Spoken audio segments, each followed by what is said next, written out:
बहुत खराब हैं। खास करके अमेरिका के ईरान पर हमले के बाद वैश्विक अर्थव्यवस्था में भूचाल है। तेल और गैस की कीमतें लगातार बढ़ रही हैं दुनिया भर में।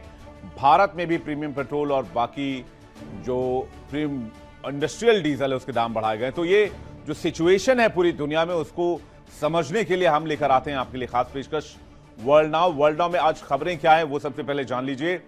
सबसे पहले बात करेंगे, खाड़ी में परमाणु युद्ध की शुरुआत हो चुकी है। जी हां, ये वो परमाणु युद्ध नहीं जिसमें परमाणु बमों का इस्तेमाल किया जा रहा है। ये वो परमाणु युद्ध है जहां पर यहां मौजूद देश एक दूसरे के न्यूक्लियर इंफ्रास्ट्रक्चर को नष्ट कर रहे हैं। परमाणु विनाश की गंध इसलिए फैल रही है क्योंकि इन न्यूक्लियर प्लांट्स के नष्ट होने से रेडिएशन का भी खतरा है। इसलिए मिडिल ईस्ट का मैदान अब केवल युद्ध का मैदान नहीं है बल्कि डेथ जोन में तब्दील हो रहा है। जिस एटमी जंग की आशंका से दुनिया दशकों से कांप रही थी, 23वें दिन की दहलीज पर वो हकीकत बनती दिख रही है। नतांज से लेकर डिमोना तक परमाणु ठिकानों पर हुए हमले ने कूटनीति के सारे दरवाजे बंद कर दिए। अमेरिका ने बंकर बस्टर बमों से ईरान को दहलाया, नतांज को हिलाया, तो जवाब में ईरान की बैलिस्टिक मिसाइलों ने इजरायल के न्यूक्लियर हार्ट डिमोना पर सीधा अटैक कर दिया। अब यह जंग सिर्फ दो देशों की नहीं रह गई है। ब्रिटेन की परमाणु पनडुब्बी HMS एनसन भी अरब सागर में एंट्री ले चुकी है और यह परमाणु पनडुब्बी है, परमाणु हथियारों से लैस है। और डोनाल्ड ट्रंप ने 48 घंटे का डेडली अल्टीमेटम देकर संकेत दे दिया है कि होर्मुज की खाड़ी में बहुत भयंकर तबाही मचने वाली है।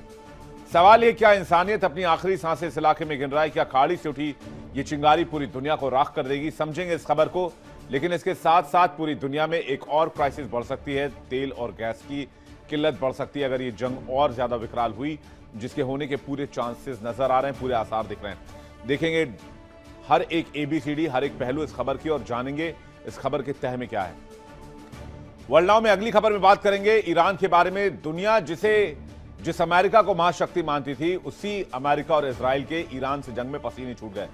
रेगिस्तान की धूल से लेकर खाड़ी की लहरों तक ईरान के बारूद जो हैं उन्होंने सुपर पावर्स के गुरूर को मिट्टी में मिला दिया।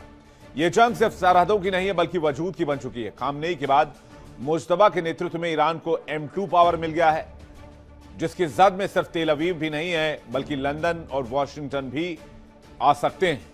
एक तरफ डोनाल्ड ट्रंप ने 48 घंटे का अल्टीमेटम दिया है, तो बदले में ईरान की एनर्जी जो इंफ्रास्ट्रक्चर है उसको तबाह करने की धमकी दी जा रही है। यह सीधे तौर पर वैश्विक अर्थव्यवस्था को मलबे में बदलने का संकेत है। IRGC ने दावा कर दिया है कि इजराइल का आसमान अब उनके नियंत्रण में है और उनकी शर्तें जैसे अमेरिकी बेस का खात्मा और युद्ध का मुआवजा पश्चिमी खेमे के लिए किसी सरेंडर से कम नहीं। G7 देखिए इंडिया डेली 24/7 अब आपकी स्मार्ट टीवी पर। इंडिया डेली मौजूद है सभी डिजिटल प्लेटफॉर्म पर लाइव और लगातार। इंडिया डेली 24/7 हर दिन राष्ट्र को समर्पित।